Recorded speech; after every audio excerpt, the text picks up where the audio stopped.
Hey everybody, listen up. I got mega huge news. Meat Eater Live is heading back out on the road. That's right. Join me and the crew. Clay Newcomb, Cal, Yanni, Spencer's going to be there. Phil the Engineer's going to be there. Meat Eater Live, headed back out. Now, when you get every ticket, okay, every ticket you buy, you get a signed copy of our new Meat Eater Outdoor Cookbook. This tour is celebrating the release of the book. Buy a ticket, get a signed copy, Meat Eater Outdoor Cookbook, wild game recipes for the grill, smoker, camp stove, and campfire, which I'll point out is a $38 value. Here's where we're going to go. April 23rd, the Mesa Art Center in Mesa, Arizona. April 24, the Balboa Theater in San Diego. April 25, the Grove in Anaheim, California. April 27, the Crest Theater in Sacramento. April 29, the Union in Salt Lake City. April 30, the Egyptian in Boise. May 1, the Wilma Theater in Missoula. May 2, the Bing Crosby Theater in Spokane, Washington. May 4, Revolution Hall in Portland, Oregon. And May 5, the last day of the tour, Pantages Theater in Tacoma, Washington. For tickets and more information, visit the events page at themeateater.com. Hope to see you at the show. Hey, this is Tyler Jones, and you're listening to the Element Podcast.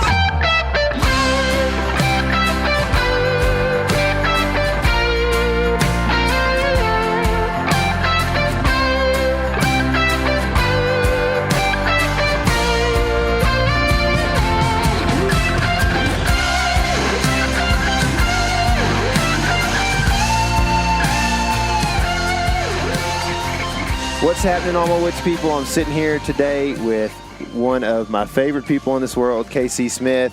We are driving back from the Gila. I got one word. It's a word for the day here, and it is rugged. That's the word for the day. I thought it was going to be refreshness. No, it's not. It's an R word. It's not refreshness. That was a word of the trip, though. Rugged is the word.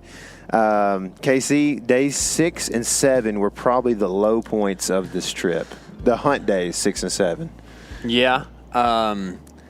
Day 6 of the hunt, you and I had officially left the deep part of the Gila Wilderness. We walked out. Well, let's just, I guess, hit the end of day 5 too, because it's kind of grouped in there. Sure. But we were leaving the Gila Wilderness at day 5 late, and leaving in despair and trying to find another place to go. And late that night, Tyler and I drove to another mesa on another side of the unit and parked and slept in the truck, which was terrible for me at that point in time. I got better at it as the trip went on, and decided to bomb into this place called Iron Creek.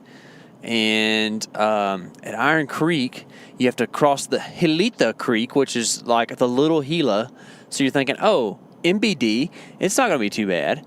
No, it's not true. I think we end up losing 250 foot vertical foot, which we've done a lot more than that throughout the trip.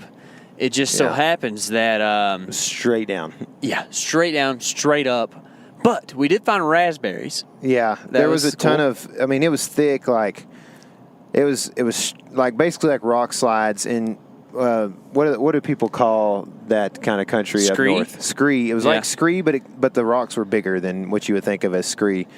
And there was a ton of vegetation, including the raspberries that you were talking about, that made it really tough. So we were trying to navigate that whole situation in the dark.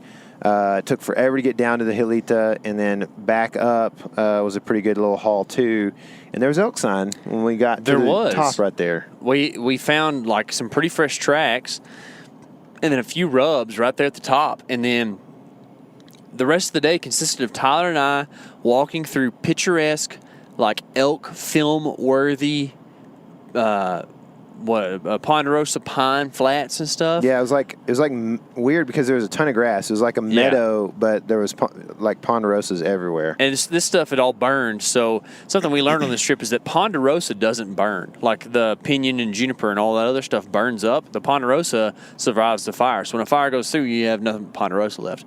So we hunted all day and didn't hear a peep of an elk Well, not all day, I suppose. It was 3/4 of a day. But either way, found hardly any fresh sign at all. No elk, and covered 4.5 miles up there on top of Iron Creek Mesa. And then we decided to bail out of there because it just was not going to be worth messing around in too much more. You kind of get to a point in a hunt where you feel like you're wasting time. And that's what we were doing there is, we were checking something off the list. Yeah, well, that's not the place to go. But my goodness, sometimes being able to check a box like that takes 3 hours worth of hiking time, plus some extra hunting. But where did we go after we left Iron Creek? We went back to where we had kind of camped the night before, and we ended up going to so when we went to the backcountry on the first day, this is the day before season opened. Yes, the day before the season opened, we went into the backcountry. As we crested this hill, the first hill into the wilderness, we saw a bull with cows. Casey spotted it 2 miles away, and it was in this kind of what you would consider as being, we call it open country, but it's meadow type stuff with a little bit of pinyon and a lot of juniper kind of spread out throughout it, but you could see big swaths of grass. And so we saw a bull there. Well, so after we were stoked, we were like, "Oh, this place is awesome!" Yeah, we were like, "Oh, this is going to be easy." We're going to go to the backcountry and kill a bull if we can see them here in the front. And so, anyway, on day 6, when we left Iron Creek, we drove back to kind of where we camped the night before, and decided that because let's touch on that bull a little bit more. We had seen him while we were leaving. Oh yeah, that's the right. second time. Yeah, so we'd seen him twice. We patterned this bull pretty much in the same area. Saw him twice on the same part of the trail, and so we thought, okay, well, it's getting kind of late in the hunt. We're at the point where we'd like to just shoot a bull and take some meat home, and so we went to. After Iron Creek, we went back to this place to try to scout this bull, and so we made this kind of plan to cross over public land, but a different unit that we were hunting into our unit, which was, I think, all in all, you said it was about 1.5 miles to get to our glassing spot, right? And which seemed like nothing compared to some of the other stuff we did. Oh, super easy, and it was a lot of grassland walking, so not a bad deal. Got up in there, and I saw the bull. You did. We sat there for a while, kind of, messed around a little bit, told some jokes or whatever, ate some snacks, and then, about the time you expect some animals to get moving, I saw the bull. And then KC saw something. And then... or maybe I saw. I guess you I saw him too. Yeah. We see the bull. Him and his cows are moving towards the grasslands. They're I get on OnX and start looking, and they're 1.8 miles from us, and it's just too much distance for me to cover and get there and actually be able to make a play on the animals with the amount of time left in the day. So we're like, okay, well, we'll just know kind of that's where they come out at, make a plan for tomorrow. Well, about that time, we're start kind of planning for the future. Tyler sees a greenish-brown blob start to walk directly across the meadow towards the elk. So there was a camp down at the end of this road that we had taken to get to this glassing spot. We stopped halfway up. And these guys apparently had made the same pattern or just happened to see the bull that night that we did. It's crazy to me that over the period of 6 or 7 days, we see this bull twice, and suddenly the same day we want to go in there and maybe try to put a move on him, some other people also do it. Yeah. Much more successfully than we did. We watched the high-stakes drama play out for probably 20 minutes while these guys kind of creep across the pasture, hide behind a juniper and call. And this bull, how much... He probably covered 200 yards. We're thinking, we see these guys set up, and we're like, oh, this ain't going to work, dude. You got to get way closer than that. No. They call this bull once, and he just starts walking their way. Going to leave my cows. And long story short, I don't think they ever got a shot at him. I think he got to be about 60 yards from two of the guys, and he ended up getting kind of weird or something and spooked out. And then... they got so dark we couldn't tell kind of the final end of that. He never really He never really ran too much like out of there, so that's kind of why we assumed he didn't get shot. Yeah. He like galloped for 30 yards or whatever, and then the rest of the time he just walked back to his cows, which was something that was interesting to be noted on this trip. We'll kind of come back to the fact that he was able to be called away from his cows. Yeah. It was definitely an interesting sight. Yeah, so we kind of had a ho-hum evening because of that. It was cool to see him, but then well, dadgummit, those guys are in there hunting him. And we kind of had this idea where he came out was a different spot than we'd seen him the first time. So we're like, okay, well, maybe they'll come out in a different spot tomorrow morning because those guys pressured them. Well, we got up the next morning, got up there, and really good time. It was beautiful, beautiful place to sit. Mountains all over the place. We're looking at the mountain that we climbed in the backcountry the whole time, thinking, what were we doing? That kind of thing. And Tyler spots a couple deer, and we don't see any elk, and then we hear down at the bottom, and we're like, okay, those guys are in there in the woods trying to get after that bull. So pretty much that's when we rode that spot off to and decided we had to go try to find something different. Yep, for sure. So then we did go try to find something different, and we went a long ways. We did, way too far. Speaking of wasting time, if you see highways in New Mexico, it does not mean paved road. No, not at all. We got to figure out what WC means. It means work center. So we went to the far, far northeastern corner of our unit.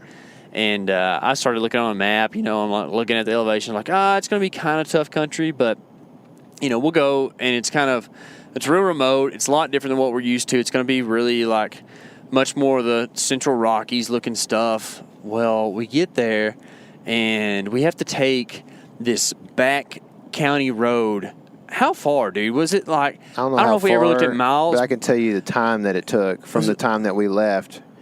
It took, basically, we got down endless roads so far that from the time we left our campsite to the time that we ate lunch and decided like we were tired of this bumpy road, it was 2.5 hours. And then we another still had 30 minutes probably of driving. another 30 minutes of driving, And that's all on like a 2-track. Yeah. So it was like 12 miles an hour most of the time.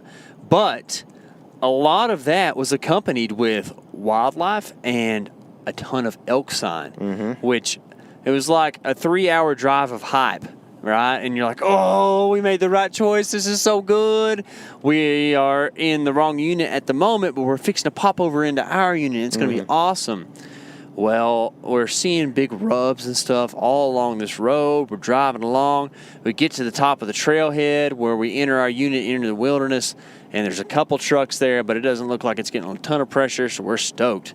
Well, the trail in is pretty easy for the first 3/4 of a mile, and then suddenly it's like, I don't know if you've ever watched like Lord of the Rings or anything, but like whenever they're going down the river and then suddenly like those two guys are statues on the side and they're like, open up, and that's what it did for us. The sides of the mountains opened up, and it was like we were in the Swiss Alps. It was. I was just going to say that. It was so steep. Dude, it was just like these steep, conical, mountains that basically, we were looking at from up high, but facing this like downhill switchback to go down into the middle of this river valley between all these Swiss Alps. Yes, it was bad. So we look at these tall mountains and we are like, I don't know if we can do this, but we're already there. So Tyler and I look at each other and say, how bad can it be? We decide we're going to try to go to this one little side drainage that's just right off the main trail. And we kind of start walking to that. It's only going to be just a little short jaunt over there. Well, wouldn't you know, that drainage actually is a waterfall, and it's like a 20-foot drop even to get to the creek. So that's a no-go. So we decided to start descending this trail, and we're dropping and we're dropping and we're dropping. And I don't know how many, was it like 400 feet or something like that? It was quite a bit. It was a long way down in there. You're the map guy. I couldn't tell you any of that, but it was way down. It was way down. And I think that where the trail entered was like a saddle in the mountains anyway. So like it was way deeper than what the trailhead was. Well, we get down to the bottom, and we're kind of in despair because of how deep it is and how steep the banks are. And like, don't get me wrong, I told Tyler a bunch during this trip, like, I kind of like to be tough, but there's just so much I can actually do, you know? Like, it's something, like, in me, I was like, yeah, I like to do things that are tough because I'm a tough guy, but dadgum, that was just too much. I mean, we were not going to be able to hunt elk on those slopes. So we say, okay, here's what we're going to do. We're going to walk up here. There's a part of the canyon that's a touch not as steep, where there's kind of a bottom to it or whatever. And we're going to set up a tent. We only brought one tent in to save some weight. Yep. So we were bunking up that night. So we set up a tent. The best pitch we've ever done, by the way, I think. It was beautiful. Thanks to you. Nah, I think your staking was very nice. You had a wood stake in there. I did. It was nice. You broke it. It was nice. No. So we get tent set up quick. We're kind of hype, honestly, at this point because we'd seen a little bit of elk sign in the bottom and stuff. And, oh, by the way, there were Gila trout everywhere in this little creek that was in there. I don't remember the name of the creek, but Gila trout going nutso. We, found some worms and stuff. We're throwing them to them. It was freaking cool. And Tyler and I were like, okay, let's go hunt. So we pack up a little bit of stuff, and we head to this canyon that we kind of map scouted out. It was probably, 3 miles from the truck, something like that, with a bunch of elevation loss. And then we're going to gain quite a bit, and I kind of map out this little thing. We're going to walk over the saddle and get over into the side drainage and this and that. Well, pretty much, Tyler and I walk our faces off over a crap ton of deadfall, and bugle a ton, and we don't hear a peep or see any fresh-ish elk sign at all. Right. Other than on the trail. Other than on the trail, there's some elk tracks. There was quite a bit of fresh tracks right on the trail, which the canyon's steep, so, I mean, I can kind of understand why they're walking down there, you know? Yeah. But, yeah, I mean, there wasn't basically, it was a bunch of hiking up and down mountains, and I think you did find a pretty decent mule deer shed that we left on the mountain. Yeah, that's right. I will say that days 6 and 7, this guy over here does not get down. He's one of the most optimistic people, probably the most optimistic person that I know.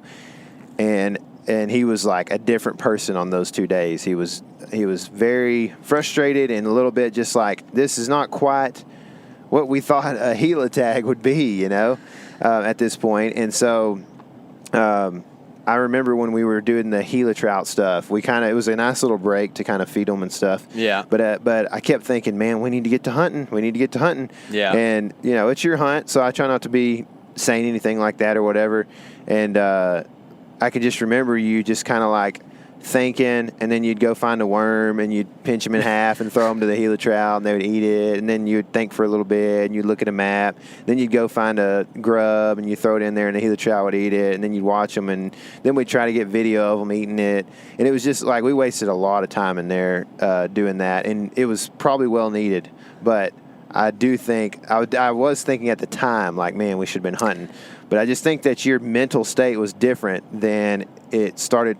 And you started to get out of that evening, I think. Yeah. And that's when we decided, after we did the hike, we started heading out down like this hog's back, and there was deadfall everywhere. We were like having to like figure out which hog's back we could actually work down. And we go, we're like walking across deadfall, and there's like this kind of end of this tree. And KC, he jumps off it or whatever, and I'm back behind him a little bit. So when I go to jump on it or step on it, it starts cracking immediately, and I've got nowhere to go. And so it just quickly like disintegrates underneath me, and I go rolling down the hill. And apparently KC was pretty worried about it. I was. It's like, oh no, I'm about to have to try to catch this guy. He weighs about 250 right now with his pack on. Like, maybe actually probably not that much, but a lot. and we're both going to go rolling down the hill. And I was worried that you were like had broke something already at that point in time. And then I hear you laughing. I was like, oh, okay, I guess he's all right. Yeah, I figured out. I stopped myself Look at pretty that big quick. mule deer right there. I didn't see him very good. He's going. I'm a little bit blinded.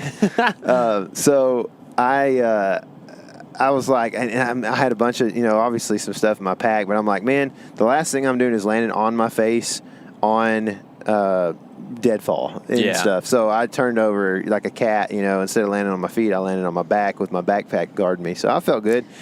But, so we decided right before that we were actually going to walk out. We had already pitched our tent. We were going to walk out and all the way out that night. So we did. And I don't know what time we got back up to the truck, but it was way dark. And we had some good talks that night, man. We did, man. We did. We talked a lot about worship and a lot about just spiritual stuff, about like what church means to us and stuff. It was a good night. I think that sometimes, like, whenever you're just in a total just state of just, I don't know, difficulty, right? Sometimes mentally escaping that is really healthy. Yeah. And it also helped that we had some delicious foods to eat that night too. What'd you eat? It was the backpacker's pantry. You had the mac and cheese? Yeah, the mac and cheese. I think we both had mac and cheese that night, and we both put Valentina in it. Yeah. And it was so good. And it was the first night we had like a lot of that mac and cheese on the strip. Yeah. It was the first night that we had cheap and actually, good. Yeah, and it's like heavy. There's a bunch of stuff in there. But it was the first night that we fully boiled that stuff, and so it wasn't crunchy. That's right. And it was really good. That's right. We were tired too. So then we take off in the truck and we make our way. I actually talked Tyler into driving for me. He'll drive. I don't have to talk him into it, but I don't ask him to very often. We kind of do a thing where it's like if it's like the person's vehicle, they drive.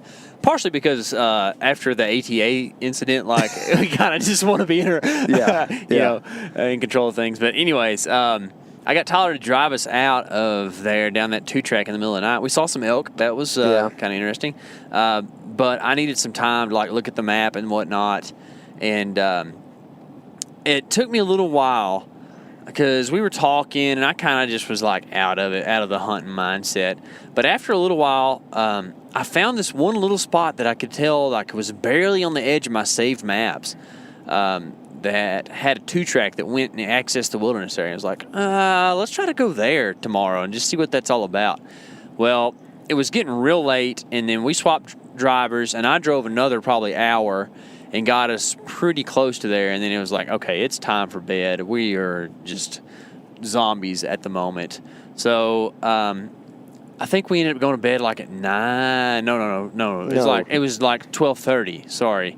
Right? It was about midnight. Something like that. I think I kind of got in the habit of reading a little bit every night to kind of just calm me down and get me in the mood to go to sleep, which doesn't take very long.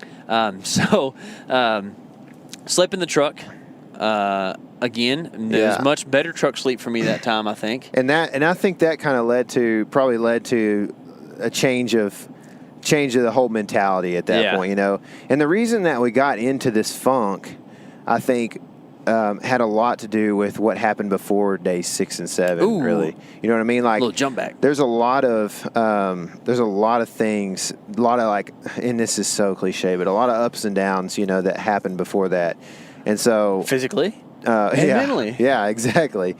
We left out 2 days early so that we could get in and hunt opening day. Well, when we get to the Gila Wilderness, it's like a pretty nasty day. It's been kind of sprinkling off and on a little bit here and there. And it cleared out midday, so we were kind of up about things. Yeah. It was sun shining when we saw that bull, I'm pretty sure, on the way in. The old grassland bull. I don't know about that. I thought it was, and then shortly after it started, was it? Yeah, it was just brighter than it had been. Okay, it wasn't bad weather though at that point in time. No, it was. Okay. Yeah, it was clear. It was clear. No rain at that point. Well, okay, so let's back up a little bit. In true KC fashion, it takes us a lot longer to get to actually hitting the trail than what it's supposed to. Yeah. We stopped and had breakfast with Brian Broderick, cool dude. Got to hang out and whatnot and daddle. with him and daddle. That's what that means. Daddling, like it's slow. Just daddle. I just put it together. Yeah. But I got green chilies with breakfast. They're so good. And then we went to reserve and had to run around look for a chain and just in ice and just everything takes so long. Well, I thought we were gonna hit the trail like at noon or 1. We ended up hitting the trail at 3:44. We left the truck. Yep. And knew it was going to kind of be a haul back in there. Well, between the rain and just it being pretty brutal, we didn't make it all the way back in. It got more and more intense as we went on, like the rain did. It was like nothing at first. And then, we had to cross the Gila River, which the river canyon is no joke, pretty vertical. And so it starts, by the time we get to the Gila River, is about probably the halfway point to where we want to camp that night. And I'm like, dude, it's starting to rain pretty good. It's overcast. It's going to get dark early. It's already feeling like it's getting dark. Mm-hmm. And so we start working up this hill from the Gila River, which is like 600-foot elevation. With like 70-plus pound packs. Oh, our packs are huge because, like my pack would be a pretty good, decent pack for that amount of time in the backcountry. Like I didn't feel like I overpacked, except for that I have to put camera gear in my pack, in case he has to have a bow and arrows and all this other stuff. So things begin to get heavy, and it gets dark, and it is raining pretty solid, and we're just beat. We just went up 600 feet elevation in the rain. I was in bad slick. shape. There was a one point in time whenever we had to gain 600 feet out of the canyon pretty quickly, and like at about 550, I got to the point where like I wasn't feeling very good. I was feeling a little bit sick, and watch out, Muley. And I also was leaning on my trekking poles and almost fell asleep. So, and it wasn't like late at night either. It was like 8:30 or something like that. So it was like one of those things where I was just at complete and total exhaustion. And we decided, like, as soon as we capped out of that canyon, we were going to just throw up our tent and then deal with, like, missing part of opening day because of rain and just difficulties. But we were still going to be hunting our way in, hunting our way into the next camp or to where we wanted to camp the night before. Mm-hmm. And so, we got up on the top there, and we start looking for a place, and we see lights, and I'm like, man, these guys, they might be looking for a bull, whatever. And we end up just, kind of basically understanding that the best place for us to camp was actually probably like 100 yards from those lights. And so we figured out, I think, that those guys were camping there instead of actually looking for a bull. And so we start pitching tents in the rain there, and man, it was just a disaster. Like trying to get into a tent and not be, make everything wet, your sleeping bag, your pad and everything in the rain after putting up the tent is just almost impossible. And so it was literally one of the more uncomfortable nights I've had, just trying to get in there and sleep. And then, it's the first night. Usually the first night when I sleep in the backcountry is a tough one because I'm not acclimated. Mm-hmm. Like my mind is not used to having to sleep, outside. So therefore things are just different, and I'm a light sleeper. Well, that coupled with rain just continually just dropping, and then like you'd get like a big drop every once in a while, and it would just, I was awake all night pretty much. It was, the rain picked up a lot too throughout the night. Like it started storming pretty much, and we were pretty kind of worried about our camping location because there's a lot of dead trees around. Mm-hmm. And I think we picked a pretty good one, but there were still some trees that could have got us if the wrong thing happened. But that's kind of the perils of like setting up camp in the dark. Yeah. I think it's something we learned is we should try not to do that, and we should, just as far as like time management goes, we should just understand that if we think that we can do it by noon, that it may be like 2 or 3 hours later. So we need to have that cushion, Yeah, exactly. But we ended up sleeping in that morning because, you just can't get out of your tent when it's pouring down rain and pack everything up, right? And I think we were in the tents till like 8:30 or something like that morning. Yeah. And I got out before Tyler did. Probably because I was just antsy and kind of I had to use the bathroom too. That always makes me get up.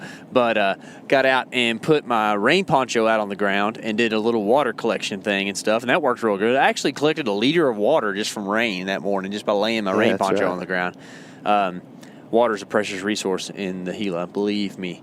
Also met the guys. Met one of the guys who was at that camp.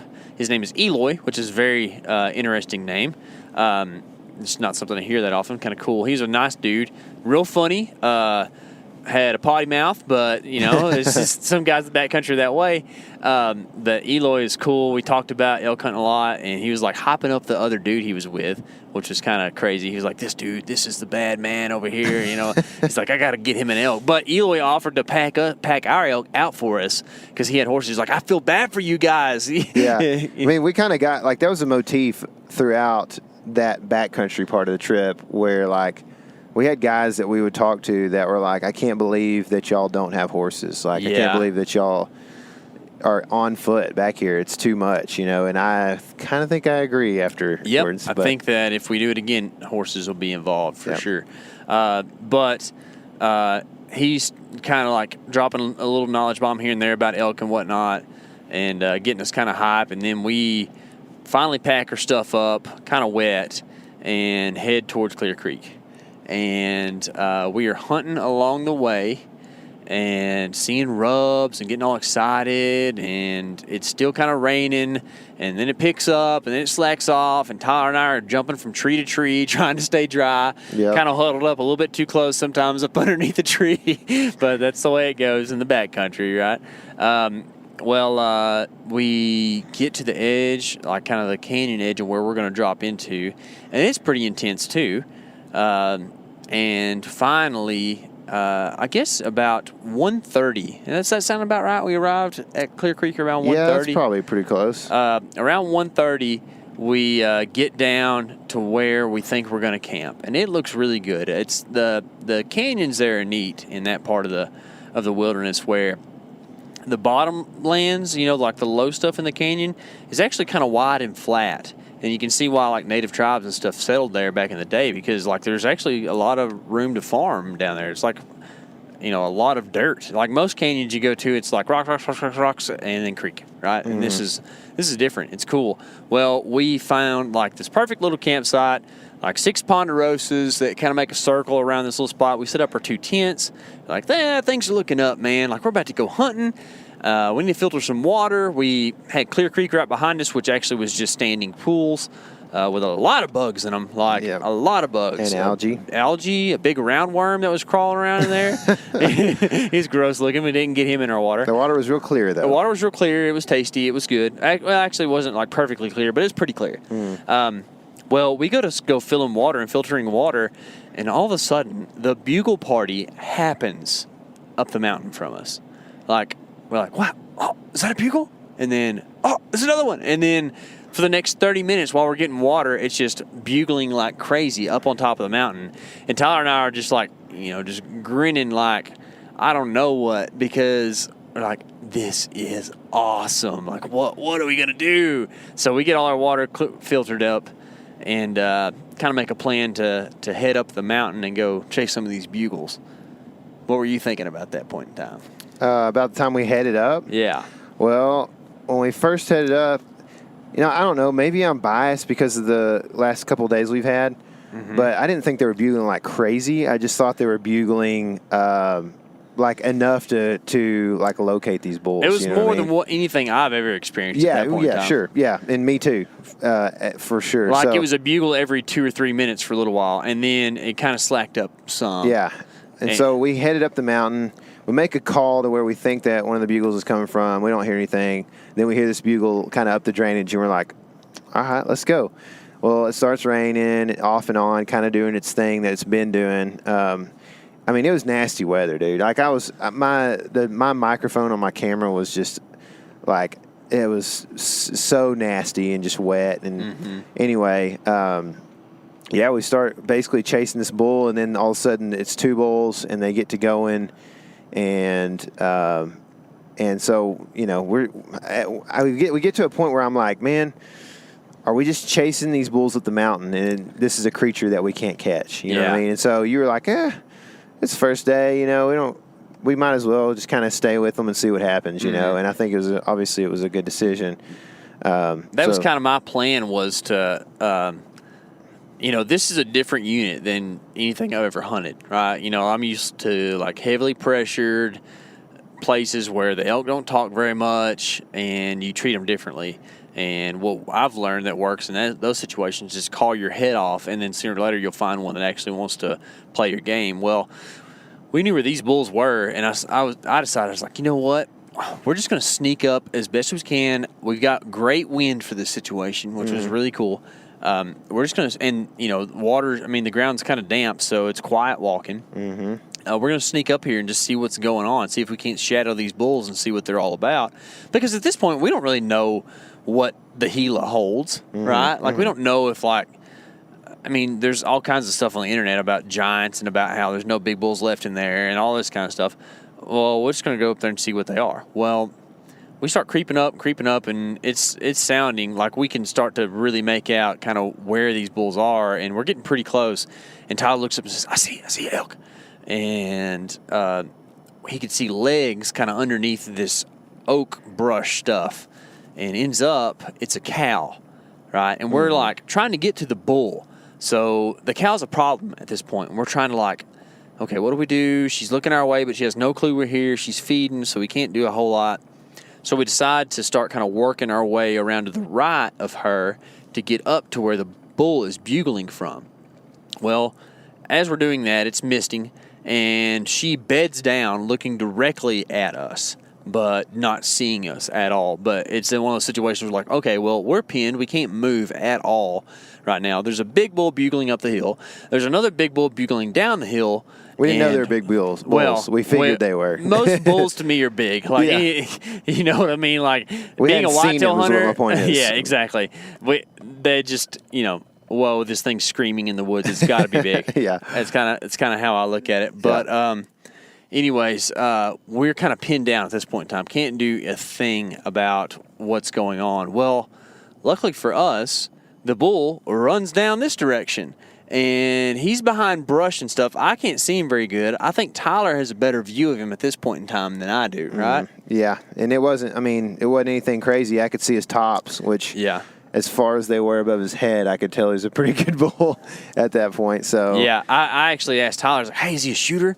And he said, I don't know, man. It's up to you. Well, I couldn't tell much about him. I actually didn't think he was super huge at first. All I saw was the I knew he was a shooter. All I saw was his 3 and his main beam when it was like a quarter to me, which is like the skinniest part of the main beam. You know what I mean? Mm-hmm. So I was like, I can't really tell what's going on with this bull. Well, he actually is tending this cow. She's like in estrus, apparently. He's sniffing her, he's lip curling, he's bugling right over the top of her. The other bull down the hill is bugling hard, and the cow's acting like this isn't even going on, which is really strange. Yeah. Like, her eardrums are getting blown out by this bull. But anyways, this just kind of continues on for like 2 or 3 minutes, and then suddenly the bull bolts down the hill towards that other bull that's bugling. And we hear antlers like cracking, not like death match, but they were fighting. Yeah. And we're like, oh my goodness, is that actually what this is? And when you know it, it's what was happening. This bull, I didn't really think he was actually that fired up at this moment. I thought he was just kind of like, locator bugling or whatever, but no, he went down there and took it to that other bull. We think, unless they swapped at that point in time. Yeah. We don't really know for sure. But at that point in time, that bull came back up the hill, tended the cow. She got up and peed right there, and he sniffed it and went crazy at that moment in time. Lip curled. And the whole time, we haven't really talked about the bugles that much. But, oh, my goodness, were these things blowing our faces off. And that's what he was doing right there, is he was just going nutso whenever she got up. And he was just fired up. She starts to kind of work her way kind of flanking us pretty much. And I'm thinking, okay, well, I'm about to get a shot right here at 25 yards, and this is awesome because I've had plenty of time to range things. I know, like, what ranges all stuff are. She walks right through the 25-yard lane, and I don't remember exactly what happened here, but he let her kind of get away a little bit, and he either took a different path or he ran through that lane so fast that I couldn't get a shot. I don't remember. Do you remember how that played out? Through the lane towards her, you're saying? Yeah, like when they started easing off. He never came into the same lane that was like close. He was kind of behind that like secondary brush line or whatever. Yeah. And so she's basically coming as far as like, I mean, this is memory, dude, from, a long time ago. We're obviously tired, but, she was kind of heading off to our left, and he was had like turned around and was going back out to the left, kind of almost like getting between her and that other bull, which would have been out of range and kind of out of sight for a while. And who knows where she would have ended up, because she was actually going to our wind. I mean, she was not purposefully, but she was going to end up getting very close to our wind pretty soon. Yeah, to the right, up that direction, kind of through the brush. And he ended up following her up that direction, and that's when I was like, okay, it's time to make a call, because I can't let this bull and cow just walk out of my life right now. Because at that point in time, I was like, okay, I know it's day one, but that's a very, very large elk. I'm probably going to shoot him if I get a good chance. Little did I know how large he really was. So I hit a little soft mew, like kind of instinctually, because I didn't put a lot of thought into it. I was like, okay, and did it twice. And the first time he didn't hear it. The bull didn't hear it the first time. Yeah. But the second time he did, and then he whipped his head around. Like, you can't imagine how fast an animal can whip that much weight on its head around. Oh, yeah. I mean, he like cranked his neck, and I was like, he's looking. Yeah. And then the cow ran to like 8 yards right to us, because she was like looking for her friend or something. I don't know what the deal was, but she responded really well to the cow call, which went really good for us, because he's going to go wherever she goes. Well, except he wants to I wonder if he's staying downwind of her. And that's why he came in where he did, as opposed to following her right where she he was did. upwind when he came out. Our wind was blowing from right to left at that point, and she was getting to the brink of it. And so I don't know what he was doing. You mean left to right? No, it was blowing right to left. Remember, she was sitting there getting very close to our wind the whole time. We kept talking about it. At what point in time? When she had ran up already? Our wind was blowing across, like if the ridge was going, straight, we're looking up the ridge. It was going from our right to our left. Okay. The whole time. And so he eventually, when you cow called him, he came around that same brush line that he was kind of working on the other side of, and that's when he came out right there. That's right. So he came, instead of following right behind her, he kind of came off of her left through a lane that I was like ready for, right? And except I wasn't ready for him to like charge in. What happened is this bull came through very quickly. I come to full draw while he's still in the brush. He comes out through my lane, but turns directly at me and kind of half trots up to 25 yards in my face, except he's got oak brush covering his vitals right in front. No chance for a frontal at all. In fact, I can't even see his mouth. All I can really see are his shins and his antlers. Yeah. And I end up, he locks up out there for some reason. I guess he kind of saw us. I think he saw us because he was what are those things? He could clearly see me. I mean, like, I've got video of it, and you guys will see this soon. But, I mean, I have a clear shot. If I was the shooter, it was a done deal. Yeah. And so I think when he came around, he saw me standing there. Because the cow bedded, we had gotten pinned, even though she was still like 70, 80 yards away when she was bedded. There was no way for us to move. We were pinned to kind of in this open when she bedded. And so, like, we pretty much had to live with it. And so, like, this is minutes and minutes later, I don't know how long, when he comes around and he's looking at this, like, 6-foot tall stick that's standing out in the middle of the, the pack on or whatever, out in the middle of this open. And I don't know if he could even see you as much, but I'm sure he could see me. So he got kind of weird at first. In case he's sitting there at full draw. And I'm telling you, my heart is beating so fast. And I think you're going to hear me breathing. I think I could hear your heartbeat from where I was standing. I'm not kidding. And mine was beating hard too, but I was like, man, is that really what that is? I don't know. But that probably is not something that can actually happen. It probably was just my own heart. But I'm at full draw. The bull's at 25 yards from me, looking straight at us, and the minutes start to go by. Oh, it's nuts. It is crazy. He gets weird at first, and then he kind of like gets calm, but he hasn't taken a step because neither has the cow. They're just like, oh, whatever, I don't know what that was.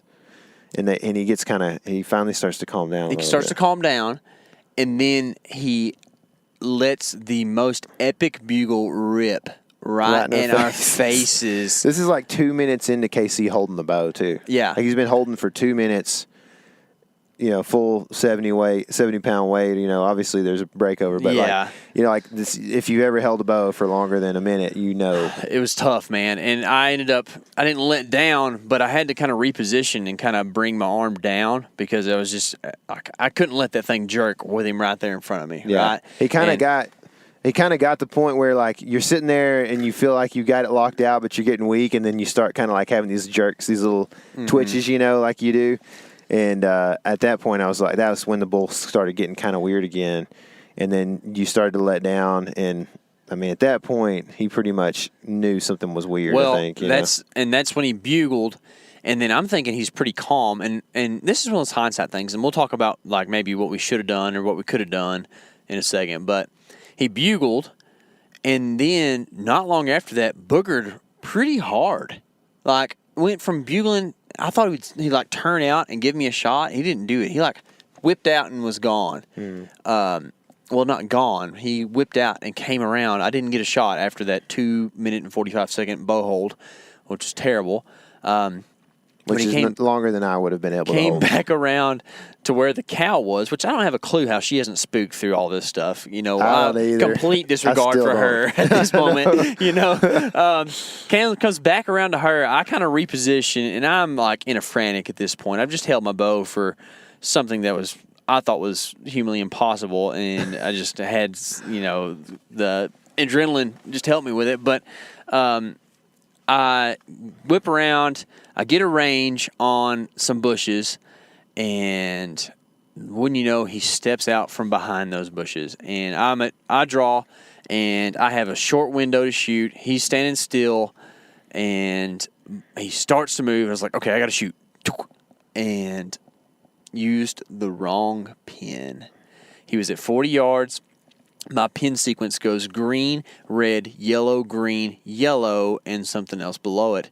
But 40 and 60 are the same color, and my 50-yard pin is a little bit messed up to where the fiber optic is kind of receded back in a little bit, so it's not near as bright. So it's real hard to tell the difference in a split second in the 40 and the 60. I just anchored what I thought was the right pin, and I watched my arrow fly 3 inches over this bull's back, pretty much directly lined up for a double lunger on the biggest bull of my life. And this is a big bull. Big bull. Dark horn, heavy. He had mud in his horn, in his like fronts when he was sitting there staring at us and bugling in our face at 25 yards. Tyler got really, really, really good footage of this bull, and you're going to be able to see it here in a couple of days, weeks, months. Who knows how long this takes I think. to get together. There's a lot of clips from this trip. Yeah. But so that happened. Arrow sailed over. I knew it was a clean miss as soon as I saw that happen. I was like, oh my gosh, I know exactly what happened. But that's just how it goes. Like, you're not supposed to rush shots, this and that. And I kind of think that's a little bit bullcorn because, man, there's sometimes that you got to get a shot off, and that was one of those times, and I just kind of messed it up, but whatever. Then we kind of regrouped. He ran down the hill. I guess he heard the arrow whiz over his head, and he said, I ain't about that life. Ran down the hill, and so did the cow, and we kind of moved probably 20 yards down the hill, and I see this big bull with the cow. Well, when he took off, I think you had cow called, right? I don't remember. I don't remember either. Instinctually, yes, it's just what you would do, right? But we ran down to try to like set up again or whatever. Just, Not far. When a bull like this runs out of your life, you're like, oh my gosh, what am I going to do? So I run down, and lo and behold, there's a cow and a bull at like 90 yards. And I was like, oh, they're still there. I remember telling him, he's right there. And so I cow call. The first one was kind of bad sounding, and the second one was pretty good. Well, this bull whips his head around, and here he comes right at us. I was like, oh my gosh. And I was like, it's big tops. Look at that. And I noticed that his brow tine was kind of pointing down. I was like, I didn't remember that from the first time. And, I'm processing all this in like 2 seconds, or actually less than that. I'm ranging some trees right in front of me where I think he's going to come out, and they're at 27 yards. This bull is coming in quick, right? He gets behind the first tree. I draw. And he exits the second tree. He kind of sees me, but Tyler's behind me with the decoy. He sees the decoy and kind of slows up a little bit, and I anchor my 30-yard pin and squeeze off. You squoze. I squoze it. And I hit this bull super high. Like, right away, no, it's non-lethal. I get 3 inches of penetration. It's above the spine, pretty much. It's like backstrap and like those top little ridge vertebrae things that he has. And my heart just sank at this moment. And this bull kind of freaks out for just a little bit, but he didn't really know what happens. He whirls around and runs off with this arrow sticking out of his back. And at the time, you're like, man, I got 2 shots at that bull. Yeah. You know what I mean? Uh-huh. That's what you're thinking. Yeah, that's what I'm thinking. And then I'm like, okay, golly. And then I stop him at like 70, and I was like, gosh, I know that's not a lethal hit. Like in most cases, I'm going to try to get the second arrow in if I can. Mm-hmm. But like I knew that, that bull he's up there breeding cows right now. Mm-hmm. Like he is totally fine. Which was crazy because I amped up my arrow weight this year even more. And switched to fixed blades because I wasn't happy with some of my penetration stuff that I had happened last year. A 2-blade with a bleeder. Right? Yeah, 2 blades with bleeders, those day 6 ones. And 535 pounds, grains 71 pounds at 267 feet per second. Right, it's packing a pretty good punch. And 3 inches of penetration in this bull. I just hit him in a real hard spot. Anyways, all that to say, I didn't take the follow-up shot at 70 because, A, I was super rattled, and B, I didn't want to just wound this thing worse, right? So we ended up kind of chasing him, we think, down the mountain, and I think we even saw him bugling and chuckling not long after that. And it just kind of got dark on us, and we couldn't do anything else, and that was it for the end of day 1. Yeah, and when I had video of it, and I went back and watched it, and I knew I'd seen it when he was coming at me because he was coming straight at me, the second bull, and I knew he had a brow tine that was turned down, and that's when I was like, dude, you shot at 2 different bulls. Those were both the bulls. One was the bull that got whooped, and the other one was the one, the first one that came and bugled in our face. I couldn't believe it. They were giants, both of them. And in the moment, I remember noticing the down brow tine, but I was like, I just didn't see it the first time. Yeah. I didn't think nothing of it. But then thinking back, as soon as you said that, I was like, no, I remember the first bull didn't have that. He had those, they're so cool. No. They're dagger-like where, like, they have mass, and if you were to cut a cross-section, they're shaped like a diamond, right? Mm-hmm. And they just go out and up. Oh, he was so cool. And then this second bull, you'll just have to see the video. They're even bigger than we thought they were. They both have 7 on one side. Yeah, they both have 7 on one side, which is nuts. And that was our day 1. It was the craziest day of elk hunting I've ever had. I cannot believe. We had been hunting all of like 2 hours when all this happened. And we're like, dude, is this the baddest unit that has ever existed in the world of elk hunting? This is nuts. And Tyler and I are, tossing scores around a little bit, just because we're like, gosh, what? How big was that bull? And I think we both kind of decided the first one was like a 350 ish. And then the other one maybe a touch smaller because he didn't have the mass that one did. But I don't know. The footage on that one isn't as good, which that's nothing against Tyler. It's just it was a frantic moment, and he's trying to work a decoy and a camera. He did a really good job for what we had going.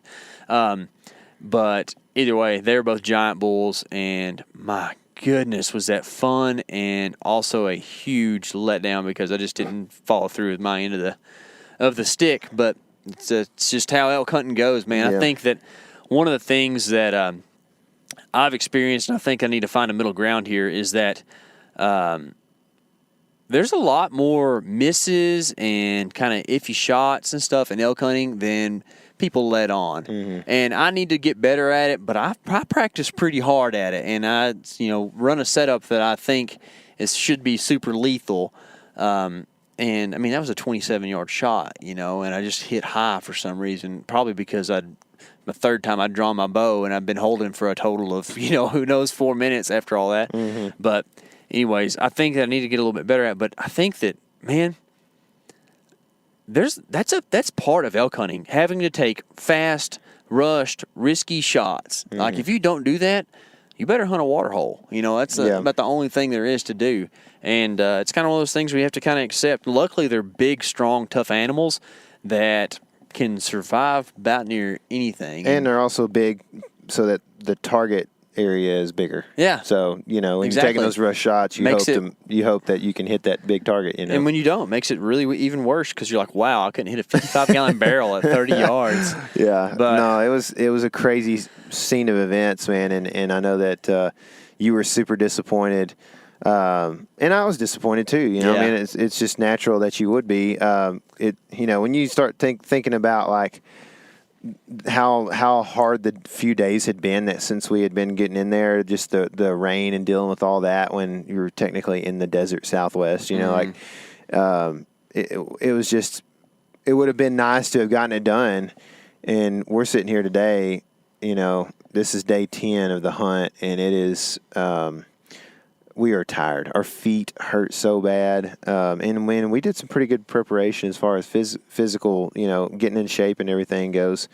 But, I mean, basically from that point forward, they bugled all night. We heard them. And then we were thinking, this is awesome. Yeah. Let's get up and go in the morning again. I'll find him again. Exactly. And it got so quiet and got warm and sunny. And so, we could go through and detail everything from days 2 through 8. But, we talked about 6 and 7 a little bit. Basically, days 2 through 8 were just very tough days. We saw very few elk. We've heard very few bugles. We walked around in the woods, and we sat around. We even climbed to the top of one of the biggest mountains in our unit. And got some cell phone service. We're literally, 9 or 10 miles probably back in the wilderness from the wilderness border, and it's so high that we had LTE service. Yeah. And so, and the wilderness area is in the heart of one of the most wild areas, remote areas. I can't believe it. Like Eloy was joking around. I'm not going to use what he says, but. He says, this is the only place in the state you can drive 5 hours and still be in the same place. Yeah, it's the truth, man. It's crazy remote. It took forever for us to get out of there today. But anyway, so day 9 starts. Day 8, we did call a bull in the morning, and it was a weird thing. Oh, it was crazy. We've got video of it. We'll talk about it maybe on the video and show you that kind of thing. But essentially, a bull came all the way in to probably 40 yards, and then he just disappeared. Ghosted us. So then the rest of that day was tough. We saw another hunter, which made us feel real not cool. Called him in, though. Called him in, Take that guy. Yeah, there's definitely an ego thing there. And then day 9 starts, and we're like, okay, we're not going back over that area, but we're still in the same camping area. So how can we, switch things up? Casey does some map scouting, and day 9 starts to break. We get up, you get out of the truck, and what happens? I have my morning ritual, which is always on time when we're camping, apparently. And I get out of the truck to go use the bathroom. And the bugles start ripping, and it's like, okay, let's get this over with quick. So Tyler and I load up a bunch of day pack stuff and start chasing bugles. trying to shadow bulls until it gets daylight. And we're actually playing it kind of conservative, I think. Like, we're like, okay, let's move in on these bulls, kind of get kind of close, see if we can find them, call to them a little bit, maybe bugle. And ends up that just doesn't work. It wasn't working at all. Like, they did, every time we'd bugle, they'd answer until we got close enough, and then like they'd shut up. So I mean, the first 30 minutes plus was an absolute rage. I mean, it was like a bull would like spit a bugle at you, and then you'd spit right back at him and cut him off, and then one would do the thing over here. And I mean, I don't know how many bulls in the first 30 minutes we were actually following in the herd. I don't understand how there's that many elk in that area. I don't either. It's unreal. It was like unbelievable. Every ridge has like 6 bulls on it. Yeah, it's crazy. And I mean, that sort of scenario played itself out for the next 9 hours. 9 hours. We went from 6 to 3, I think, is what we came up with. Chasing bugles, nonstop. And there was you couldn't have found a 5-minute gap in those 9 hours where there wasn't a bugle. Maybe even less than that. Maybe less than that. I don't know. We're going to do a bugle count or something, or a montage of all the bugles that Tyler has audio from. We heard over 1,000 bugles that day, I think. I mean, it was for sure hundreds of bugles. It was unreal. It was the most crazy thing ever. We can't tell you how many billions. bulls. Yeah, billions. We can't tell you how many bulls that we thought we heard bugle, but I think at one point in time we decided that 40 was like completely a reasonable number of bulls that we encountered that day. Yeah.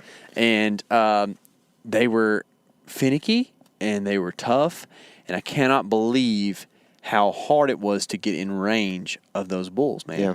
We thought with so much going on that at first we thought bugle, let's get in, let's find the boss in here and he wants to come fight us, And I don't know how long it took, maybe an hour, hour and a half, maybe more. I don't remember to stop to understand that was not working. Yeah. Because every time we'd close in on a bugler and bugle at him, he would just be quiet. Yeah, he'd take off with his cows. Yeah. And that was the other weird thing, is that every bull minus like 2 rags that we saw had cows with them. Mm-hmm. Like, it didn't matter, we even saw some rags with cows, right? Yeah. Oh, yeah. Every bull had cows. It was so weird. And the cows became super problematic because you'd bump them and then the whole thing was over. Well, yeah. So first of all, they wouldn't respond to the bugle like we wanted them to. Then they wouldn't respond to cow calling. Because the cows didn't like it. Because, like they got cows. Why are they going to come? Yeah.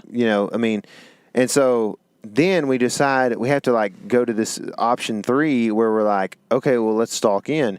And then, like you said, the cows became even more problematic at that point because you're trying to stalk in on 3 or 4 animals instead of 1. And a lot of times the cows are sitting there staring at you while you're looking at the bull because his horns stand up over the oak brush or whatever, and theirs don't. They don't have horns. So exactly. And I noticed too, a lot of times that the cows responded negatively to my cow calling. Mm-hmm. The bull would look and he would kind of think about it, but that's how we ended up getting, locating bulls with the cow calls. Mm-hmm. Like if you bugle and you're too close, it was over. Mm-hmm. So you could cow call and they'd answer almost every time. And then as soon as you got close, those cows didn't like it, and they'd take off, and he's going to follow them wherever they go. Mm-hmm. And that whole thing plays itself out all day long. There's just kind of probably one big highlight of that day. Tyler and I were kind of making a move on different bulls and ended up stalking up on this younger 5-point who was a good bull. I would love to have shot him. At like 60 yards. Tyler, bull. So we kind of haphazardly set up where Tyler and I are just kind of, he's standing behind me with a decoy. And I wasn't decoying. You didn't have a decoy? No, I had it with me. I had it with me all day, but I didn't decoy in that situation. Oh, that's right. I think I said it might scare him or something like that, right? So you're just filming over my shoulder. And I give this guy 2 soft mews, and he closes 35 yards real quick, or probably 30 yards real quick at that point in time. And he's looking, and he puts on a bugle fest for us right in our faces. It was cool because he would do this. It's kind of getting to midday, so he's like wanted to be lazy, but then he would like ramp up like big time as he started. Yeah. It's like, meh, you know, like, am I going to do it? You know, it was cool. And, dude, I had like the perfect shooting lane lined out for this thing, and he was going to walk right towards it. I go to draw when he gets behind this tree, and Tyler's right in my ear. He says, hey, hold on. Like, not yet. And, yeah, the bull locked up. He could see the bull's butt a little bit better than I could. The bull stopped right behind the tree, so he saved me from having to hold another 3-minute draw. So ends up the bull turns and, like, zigzags back the other direction. Well, I have to kind of reposition. I didn't range anything at this point in time, but I kind of, once I ranged like 25 yards, I'm pretty good at understanding what 25 yards is all the way around me, right? And this bull comes back around, walks through one lane real quick. I don't have time. He gets behind a pine tree. I draw, and he's at what I think is 23 yards. I mean, he's close. And if I would have been on top of my game, I could have chirped him right there and stopped him in the lane. But it was like 6 foot. I mean, it was like a tight lane. Yeah. And I was like, okay, he's been stalling and stopping this whole time. I'm just going to let him naturally do it. That way it's not like a rush situation or he spooks or what if something weird happens and he doesn't stop at all. He just whirls and goes. He's also in stride. Like, he's not just like taking a step and looking. He's like stride and looking straight forward. I think he even like gets his neck stretched out at some point in like that whole situation. But yeah, he's like striding. So you think, well, he's going. He's either going to try to get wind on us or something, you know. But he's not like tiptoeing around here. Yeah, and so I'm like calm, cool, and collected. Like, all right, he's fixing to step out behind this oak tree, and I'm going to smoke him. Well, wouldn't you know, like something just locked him up hard all of a sudden. He just whips around and looks at us. We haven't moved, probably haven't even breathed, right? And like he just like, I guess he caught you or I in his periphery and was just like, what's that? And when you know that this Y of this oak tree is covering vitals, I can see the back of this thing's liver and I can see the brown of his like saddle up here, his neck. And I was like, well, dadgummit. And I've got a lane that's the size of like maybe a volleyball or a touch smaller, but it's got just a few sticks through it. And I'm thinking, dadgummit, man, I do not want to be known as the crippler of elk. And I think I might have even whispered to you.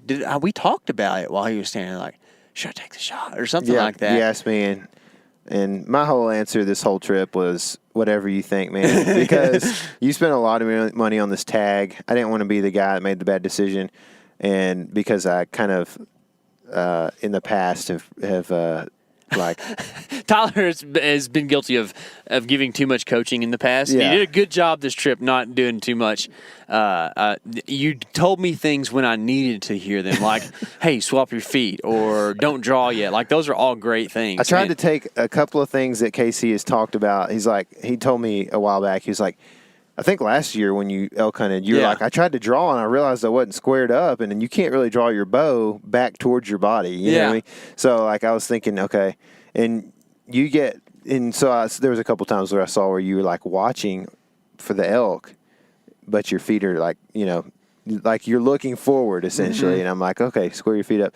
But yeah, like I tried not to say hardly anything just because, and that's been a thing in the past where I've tried to help my buddies out, you know, I've been hunting with them and stuff, and so like I just got into that mode and I tried not to do that this time. So I might not have given you as much advice as maybe you wanted to or whatever. But well, it worked out fine. I just, you know, in that situation and through this whole thing, like there's also been some pressure on me because you're here, you know, just out of the kindness of your heart videoing things, you know, you don't get to hunt. So like, I don't want to like ever pass up an opportunity that you'd be like, man, you should have done that. And that was the tough part about I like think the that first every day time. one. I should have pulled the trigger every time. Well, that's what happened I here. can't see what your perspective is, in all honesty, though, and that's why I said that, you know. And I decided not to take the shot. Looking back, I think I could have pulled that one off. But, you know, there also was 4 bulls bugling in the next ridge over. I'm thinking, okay, I don't have to force this right here. You know, there's plenty of bulls out here. And yeah, I even told you afterwards, it's like, man, if that was a 360, I probably would have tried to force it. But I mean, if we're going to be real about things, that's how we think. Like that's how most hunters are going to think. And you can stand on a high horse and say you don't think that way. That's fine. But I promise, I've seen a 360 in the flesh now. I would be shooting, okay? Yeah. And anyways, that 5-point, I'm at full draw for like 30 seconds or something, and then he boogers, and you and I both cow call him and stop him, and I decide to not take the unranged shot and let him go, which was probably a good choice because you and I both thought he was about 50, and looking back at the footage, we're like, he's like closer 40 than 50. or 45. Yeah, exactly. So been another high shot. Probably. Yeah, and that was the thing, man. I did not want to be the crippler, and that was why I didn't take the shot. It might be why I came home without an elk too. Yep. But that's pretty much kind of the wrap up for the day. You could say. I mean we had a couple hours during the middle of the day where we ran out of water. Pretty much ran out of water. We didn't have a whole lot of water in that area. That's right. That was that day. Yeah, and then and this is last night, literally. So we had walked so much. Like I said, we literally chased bugling elk, and I'm talking about running at some point for 9 hours, and then ate a late lunch at 3. The lull was like an hour. Yeah, and then we were like dying of thirst, going up this, like, so slow up this ridge. We get to the top, we're like, all right. We literally sit down, I take my pack off, and a bull bugles. I go to right drink below my us. last 100 milliliters of water.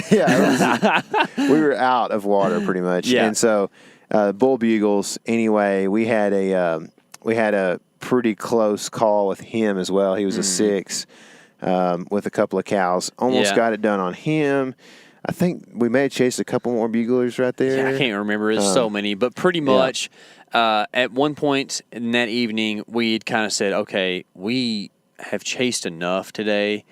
It's getting real tough. We are out of water. We have got to go get water. We were getting really thirsty. I mean, it's kind of it's a thing that, like, you have to be conscious of when you're in the wilderness, because you can't just pop out to a road a mile away. Like, I mean, we're 4 miles back in or whatever. And this is the desert Southwest. It's not like Colorado where there's a seep every hill. Yeah. You know, it's just. And that's what we spent the downtime of the hour and a half we had. We spent walking up a drainage that we thought might have, according to the map, a spring in it somewhere, and it didn't. Yeah, just we were looking for the smallest thing. Yeah. Like if you and I could have got a leader between us, we'd have been real happy at that moment, and just didn't have it. So then we walked once we started kind of heading back home, we walked miles to a tank that was on your map.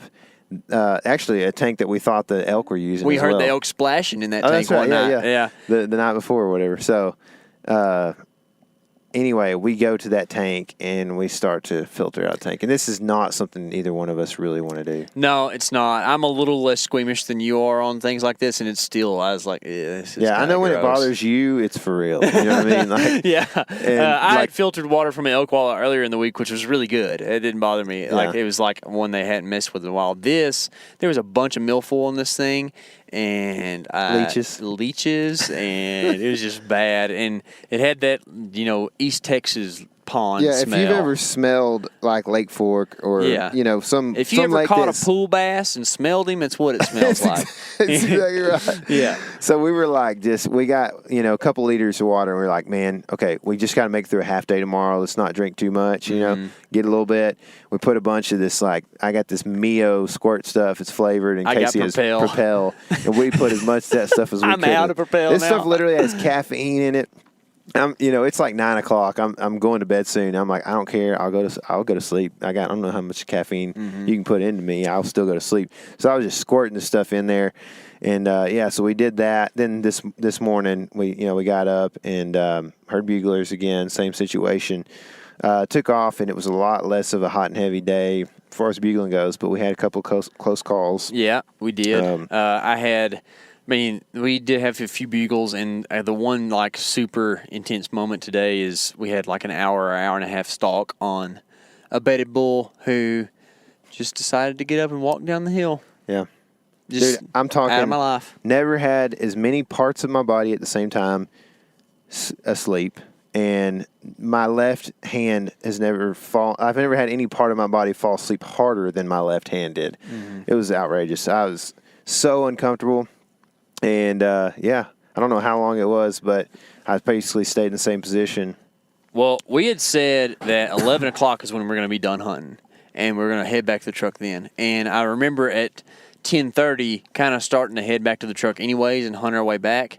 And at some point in time in there, we saw that bull, and it was 12:30 whenever he ran away. Mm-hmm. So whatever that means, I think hour and a half. And but that was like while you were over there to being a contortionist, I was like making inches for 45 minutes and finally got to a point. Same situation. I had a sort of clear shot at this thing's vitals at 50 yards, but had a few sticks in the way, and he's laying down, which makes the vitals kind of weird anyways. Mm-hmm. And I'm thinking, man, dadgummit, I just can't do that. And I was like, all right, he's not boogered at all. He's looked up at us a little bit. He's looked down at his cows. He's looking around. He yawns 4 times. And I'm thinking, all right, when he gets up, there's a clear path directly in front of him where I've got lanes. I'm going to smoke him at 50 yards. Well, after about 15 minutes, he stands up, stretches a little bit, moves around, and then heads down the hill. Yeah. And that was that. I cow called on him a few times. His cows freaked out about the cow calls and ran away, and he followed them. Yeah. And pretty much that was our elk hunt. Yeah, that was it. I mean, it was weird. The last 2 days were so crazy, so many bugles, and we couldn't bugle them in. We couldn't cow call them in, and stalking them was really hard. I mean, we even stalked in on what you thought was about a 335 class bull at one point. And that herd bull. He had like 15 cows with him, and we got pretty close. I mean, we were probably going to get this thing done if he had just stayed kind of to our side of his cows, but he was just working them. He had so many of them, and so that was cool. It was a great experience. I can't hardly help but think, like, you know, there's people are successful all the time in the outdoors. They shoot a big buck, they shoot a big bull, and they want to say glory to God. But man, like what we saw, even though we didn't shoot a bull, man, so much.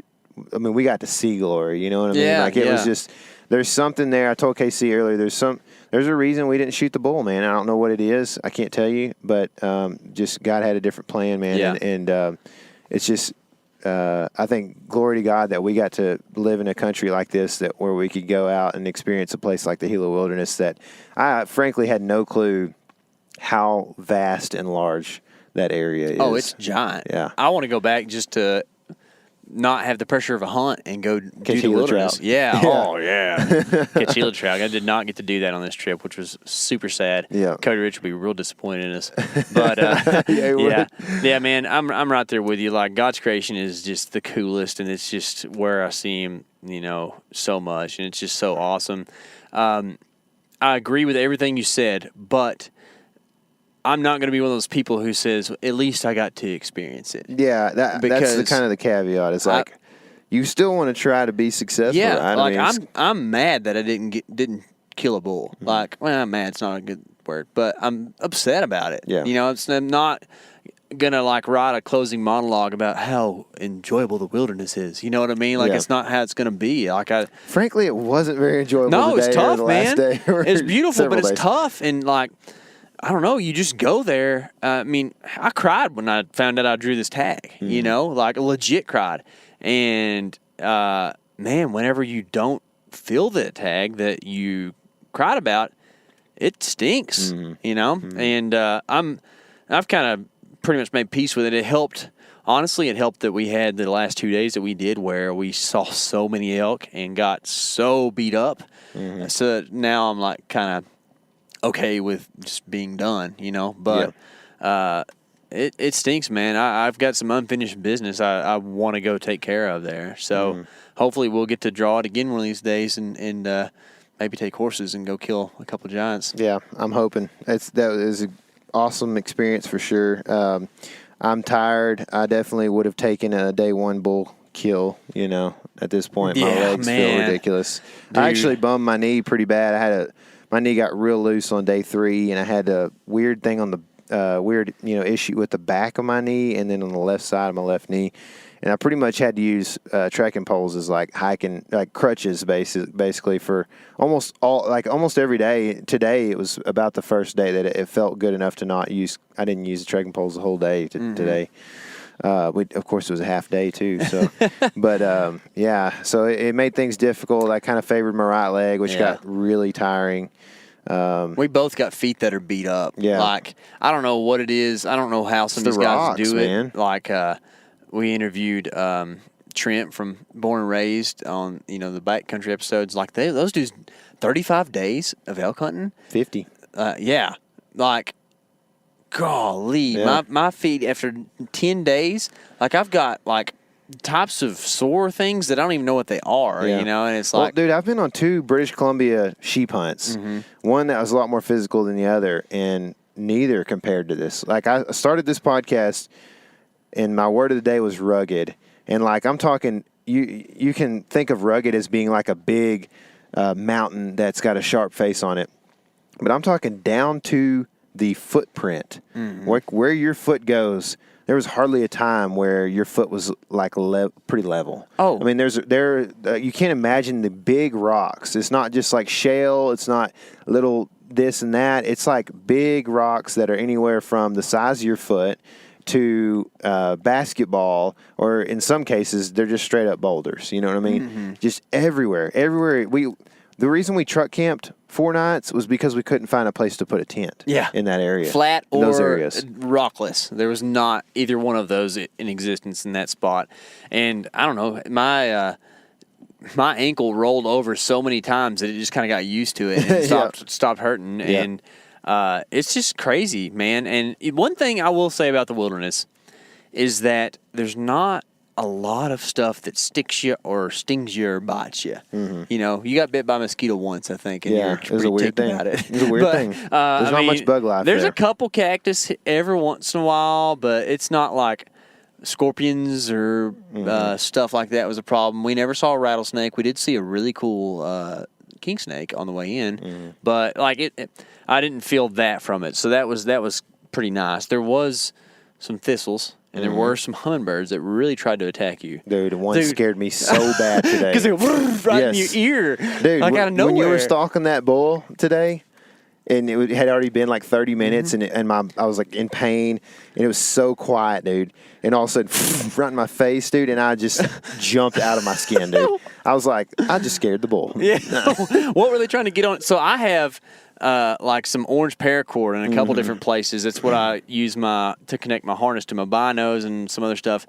And what were they trying to get on you that was... I think it was the red wire from my mic to my camera. Oh, that little thing. Yep. Yeah. They think that they're flowers. And these are the broadtail hummingbirds, which are like a little bit bigger than our standard ruby throats that we have. So they make a lot of noise. Yep. And, oh, my goodness, is it scary. But otherwise, that was about it. Yeah, fun trip, man. Well, guys, the Gila has been awesome to us, but so have y'all, because y'all did a super fantastic job on giving us a bunch of reviews to win some awesome prizes, and we are going to give those out right now in time for deer season, just barely, because it starts this weekend. Oh my goodness. But we've got a couple things to give away here, so listen for your name if you were one of the ones who gave us a review, and shoot us a message on social, Insta, Facebook, whatever. Email theelementwild@gmail.com if that works easier for you, and we will get you your prize. So first on the list is Wes S2B. No, sorry, Wes 2SB. Wes wins a T-shirt. So Wes, hit us up, man. Yeah, Wes's review said, Tyler and Casey do a fantastic job informing listeners about the woods and their experiences in them. The Backwoods series is my newest favorite addition, as it's something I'm eager to learn about with them. I think he meant backcountry. This podcast is a 5 out of 5 that you need in your arsenal. Thanks, nice. Wes. Appreciate it, man. Cool. All right. We've got another winner, this time for OnX, and that is Mo Cole. Mo Cole. MOCOLE. All one word? Mm-hmm. All right. Mo Cole said, these guys are down-to-earth hunters with a mindful budget and hunting on public and private lands. Success and failures that we all experience. These guys talk about it all, and they have good guests on the podcast. Awesome, Mo Cole. Hit us up, dude, or lady, whichever one you are. We will get you your OnX Premium membership. Yeah. So we're going to do another OnX here, all right? That is TNBRYAN. So TN Brian, probably Tennessee Brian, I'm assuming, is going to win OnX as well. Yep. TN Brian, or TNB Ryan, said, love the Backcountry series. As a hunter from the East who has fallen in love with elk hunting in the Rockies, I can really relate. Thanks. Thank you, sir. Thank you, B. Ryan. Hit us up. All right, so we're going to do another OnX, and that'll wrap up our OnX giveaways. This is for P-Wood 936. All right. So that's PWOOD 936. P-Wood 936 said, super entertaining and informative. Keep it up. All right, dude, we Short will. and sweet. Thanks, dude. Yeah, thank you, P-Wood. sir.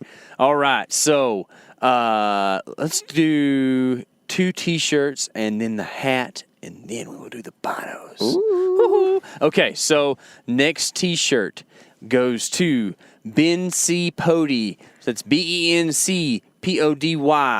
Sure it's not Bink Pody? Might be Bink Pody. Might be BNC Pody. That's all right. I already said that, so I don't know. Okay, so Ben C. Pody said, I really enjoy this podcast.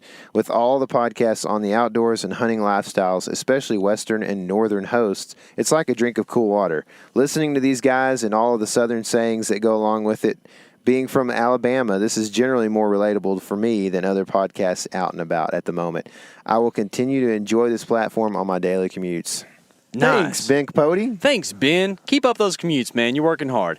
All right, so the last T-shirt goes to Mary A.C. So that's Mary, M-A-R-Y, A.C. Mary A.C. said, love listening to y'all's podcast. Being from Northeast Texas, I can relate a lot to y'all's style of hunting and experiences. Yeah, you understand us, Mary. Cool. Hit us up and get your T-shirt. All right. The limited edition Element hats, which can be purchased on theelementwild.com. That's right. Yeah, good plug, man. So you actually have on one right now that I think you wore a lot while we were hunting, didn't you? Yeah. Well, I have 2 different kinds, and actually it will be the other kind. Oh, fancy. See in the video. Yeah. So this is going to go to Rockfish. So rock_fish. Rockfish. What is a rockfish? A rockfish is a little fish that lives on rocks. Well, pretty deep water off usually, the PNW? Yeah, usually PNW or Aleutian Islands, you know, they're supposed to be really tasty. That's what I've heard. You can get rockfish at sushi restaurants sometimes. Yeah, that's what I was thinking. Okay. Rockfish said, I just discovered this podcast. Man. Just now? No, this is actually, this is one of our early reviews 2 years ago. Wow. Rockfish said, I just discovered this podcast and highly recommend it. These guys are the real deal. Getting out there amongst it in the field. The podcast is fun, entertaining, and easy to listen to. Looking forward to hearing more from this crew.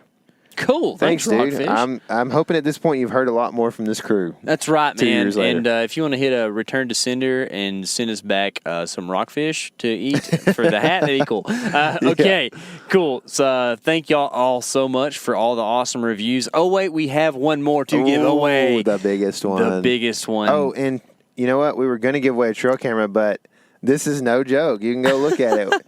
We have 298 reviews right now. Yeah. And if nothing changes by the time this podcast goes live, which will be very soon, and when you listen to it, it will be live. If something changes at that point, then we may be gracious towards you and send that out to somebody. But we'll see. Right it's now, probably going to be in the field by then. So it's at 298. Y'all tried hard, but you should have spread the word just a little bit more. That's all right. That's all right. Yeah, you'll get another opportunity maybe one day. Yeah. Maybe next year. Yeah, that's right. So okay. The Vortex Diamondback 10x42 binoculars with the lifetime warranty. The ones that I have let fly off the top of my Jeep and hit the pavement very hard and had to send back in 2 pieces. Except you get the brand spanking new pair. The Vortex 10x42 binoculars goes to Flash Outdoors. Flash Outdoors. Is that like a brand or a guy? Flash. You know that old movie? Flash Outdoors said, great podcast, guys. I sent an email and Casey replied back with some real good info and pointers. Keep up the good work, guys. Look forward to a possible Piney Woods interview. Ooh, we'll see about that, man. If you can find us a Piney Wood expert, that would be terrific. You might be him. I don't know. If you can find a Piney Woods deer, I'd be proud of you. That's right. That's right, Flash. Well, hit us up. We will get you your binos.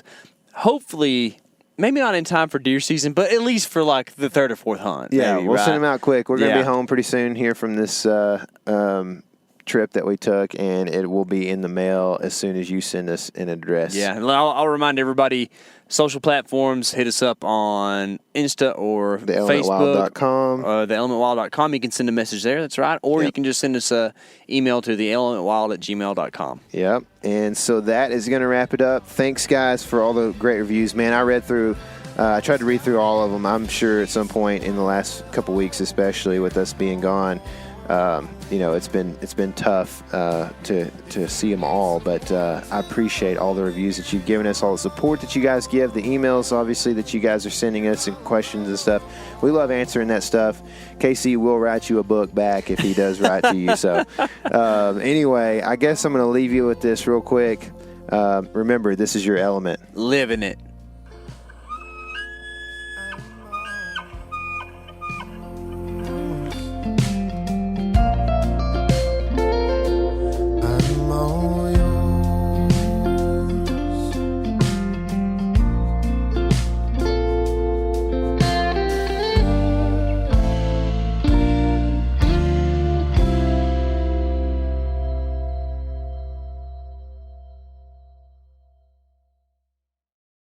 Hey everybody, listen up. I got mega huge news. Meat Eater Live is heading back out on the road.